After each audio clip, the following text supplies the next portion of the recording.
करके हमारे चैनल को सब्सक्राइब कर लीजिए और इस घंटी के बटन को इनेबल कर दीजिए। ए चलवा जाके का राशन आइल बा गांव भर लेके जा सा। ठीक बात डीलर साहब राउर हुकुम का सराको पर हम सब गांव लेके जाके कह देता नहीं कि राशन आ गइल बा। हां जल्दी जो जल्दी आइए और काम बा। हां ठीक बा।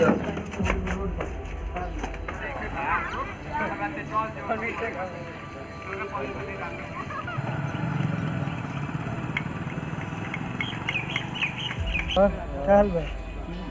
तुम बताओ। हम लोग ठीक है भाई। कोरोना वायरस में क्या भइल? राशन से मिली कि ना हमनी सब कब की गए? मालूम ना यारी से पूछे के पड़ी। चलो जब सब लोग मिली तो हमनी सब मिली। मिलबे करी। हां अरे सुनो सर जा कोटा आइल बा जाके ले लियो सर। ठीक बा। का साचू कोटा है बल? तो का तोर हम जाई बानी का कि तू कहत रे कोटा गइल का हम मजाक करत नहीं जाके कोटा ले लियो सर अभी जाके। ठीक बा कोटा गइल बा। ठीक बा देखल जा। चले जा जान तरफ यार कोरोना परेशान कर दिया। पूरा बिहार में छा गए खाली तो चने में रोक। हां आ एक वाउ बा यही में मोदी राशन देवे के कहत रहा वो पता की आगे नहीं हम की इन्हीं है कि बगल में टोला में आ गइल बा कटाता हम ही यहां कम नहीं पते नहीं कुछ। हां ए सुनो सर। हां हम ओए हां बोलो राशन आ गइल बा बिहान जाके ले लियो सर। ठीक बा। हां अभी चल नहीं सर। ना अभी का दाल भात के कहर बाकी अभी जाके ले लेबो। बिहान ले लियो सर जाके।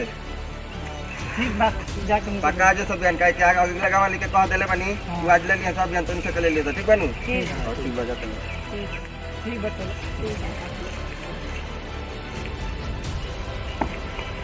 ए डीलर साहब सब कहू के कह देनी सब के घर वाला लिए। हां सब कहू के घर हां वाला। चल ठीक बा आवे दे सब लोग के दिया ही। कब बज गले? अभी तो 9 बज गए। अभी ले ना आइलन से गांव वाला। अरे कहले रनिया होते हो या पहले बार से यही ना घूम जाए। अरे कहले रनिया सगरो कह देले भाई सगरो ऐसा मत दी आप एका आइए पहले चाहिए पहले ए जरे जो बात एकरे के देख करके सब समझ जॉब करनी चाहिए बराबर करनी। ए लाइन लगाओ तो बने से लाइन लगाओ सर।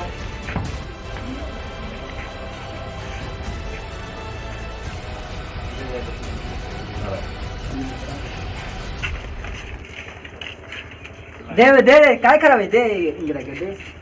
हां ये अब देखन दम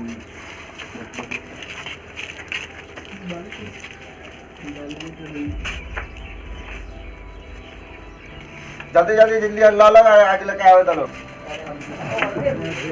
भाई राशन क्या कम मिलता 4-4 किलो हम सब राशन मिला थे। अब ऊपर निकल में 5-5 किलो लेवे के बाद तो लस आना तो एजा से निकलो सब बुझाए।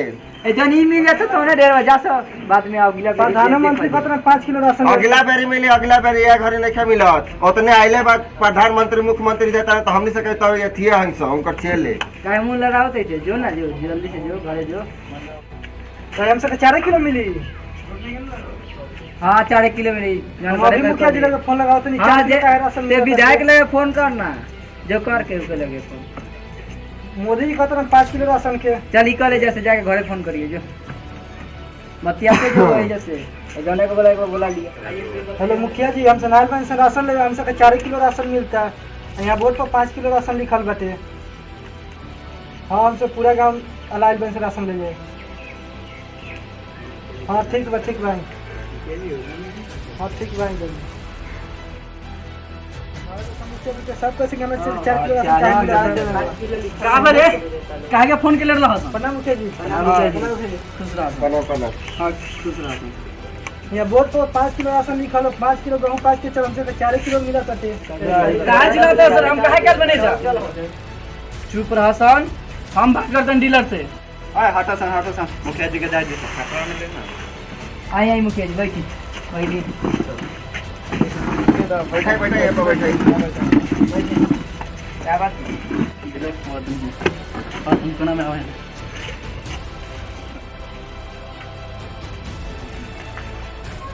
देखा जो खाला करता हूँ नौकरी के 4-5 किलो ज़्यादा ही लेगा खाना नौकरी से लेकिन मामला सलटा लो जब पढ़ो लिखल वहाँ तो के ज़्यादा तो ज़्यादा बोलता दे दो अपनी हटाओ देखे सब तो उकनी के दे के समझ गया नहीं। हाँ समझ गया टेंशन मत लिया आपसे ऐसा बात ना रहे लगी गई अब से फोन ना रहे ठीक है ना नहीं ऐसा शिकायत रहे अब मिली तो फिर कहना ठीक है चलिए सर देखा सन हाला गुला मत करिए सन ठीक बा हम जात नहीं अब घरे ए साइड हट अलग मुखिया जी के दे दो खाली मुखिया जी 5 किलो मिले के चाहिए। हाँ मिल 1 किलो कमे देता हाला मत कर सब मिली सब मिली 1 किलो बेसी और 10 1 किलो कनी के दे 10 आगाम में जाके मत कहियो सर कि 5 किलो के जगह पर 4 किलो मिलल है।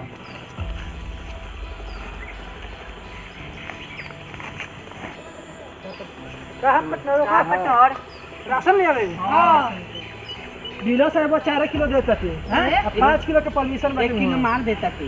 अच्छा उन से बहुत थाला वाला कौन से मुखिया जी के राशन मिलल है जान तोरा का भइल अरे मुखिया जी राशन से राशन ले हमसे 4 किलो राशन मिलता यहां बोल 5 किलो राशन निकाल बता के फोन ले अब से फोन आ गया ठीक है जाने ऐसा सीधा लगता तो मिली 1 किलो बेसी और 10 किलो आराम में जाके मत कहियो ठीक बा हमनियो के जातन सब देखत तनी से का हो बचा के ठीक बा आप कुछ होई तो फोन ऑन कर दिहलो। हां बिल्कुल बिल्कुल फोन कर कम ना 5 तो आज उपाय कर दिया ना दिया तो हां चलेगा कौन आते कहिए कि मेरा चलो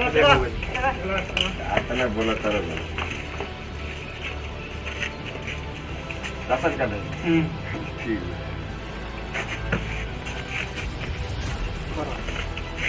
हां ले ले आप पुरजी है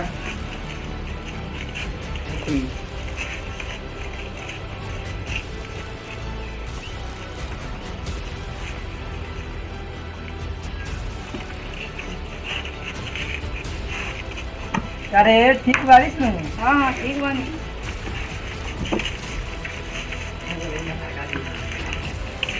ये तो दिखाई ना देता नहीं कहां गए अरे गोरली पहली दिल्ली में कौन काम होता रहला अरे दवाई बनावत नहीं है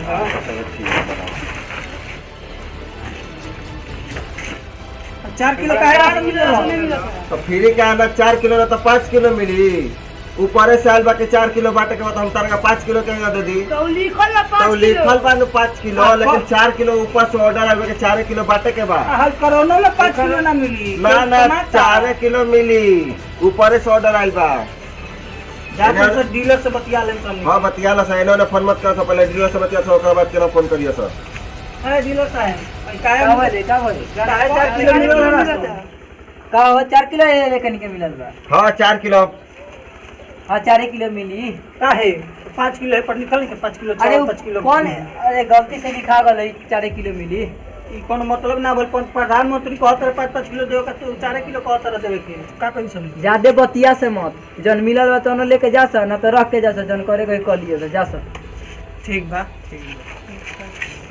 जा स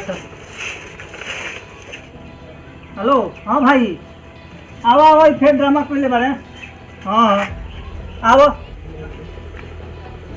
आ भला आवत रहम सो हां आवते बारन एक नंबर गल बैंक गल हां लगही रहम का भाई ड्रामा पहले बारो मुखिया जी के फोन लगा अब गन मुखिया जी रहे तो ताले कितने थी भलो फोन लगा मुखिया जी के फोन लगा अभी मुखिया जी कह के रहे कि 5 किलो राशन मिले के चाहिए। हेलो मुखिया जी 5 किलो राशन करुआ कह के गनी देखी फिर 4 किलो देता हो का चाहता हूँ लोग ये कोरोना महामारी में कम से कम तो 5 किलो देवो लो सब दिन तो 4 किलो देवे के रख लो पहली बात कर ली डीलर से। हेलो हां हेलो काहे के फोन कइला अरे तू सुधार जा कहत नहीं तूनी के दा बराबर दर राशन बराबर होकनी के तू अगला बार कह देनी कि 5 किलो दे देवे के तो 5 किलो दे देनी अब ना देम हाँ समझ लो अब तू देखा हमारे चुनाव आला बा ये समेटन में हम पढ़े के नहीं चाहत हाँ ठीक बा जब हमारे पास सौंप देनी सब चीज तो हम अपन देख लेम ठीक बा रखत नहीं अब ठीक बा ठीक बा गाड़ी तनी के नाटक कर रख देले बा सरी 4 किलो मिली जब नाटक कहले बा तो 4 किलो मिली ले तो अल्लाह सा ना तो जा तो हिया 5 किलो चावल 5 किलो गेहूं लिखत है क्या विचार जिला में रहत बाकी नहीं लिख रहा है कि तारा के डीलर हमनिए के बनैले बानी सब चाही से तो हमनी के तारा के हटा सकत नहीं समझ गइलो ज्यादा मत बोल खड़े रह पीछे रह सब दूरी बनाओ सब कोरोना बाटे चढ़ल सब एक जगह इतना भीड़ कर दे देखी ज्यादा इंग्लिश मत बतियाई अब यहाँ 5 किलो जब लिखल बा तो 5 किलो हमनी के मिले के चाहिए आ ना तो कहीं अभी रहुआ के इस्तीफा दिवा के दोसर डीलर हमनी के चुन लेते हां जा करिए जा हाला मत कर सा, माफ कर सा। अगले बार से जितना ऊपर से मिली तनी के भरपूर मिली। हाला मत कर सा, जा सा घरे चुपचाप। अगले बार से भरपूर तनी के मिली। आप फिर से नेता होता है कोनो चक्कर में नहीं पड़े के, अपने से जन बुझाई तन करे के बा।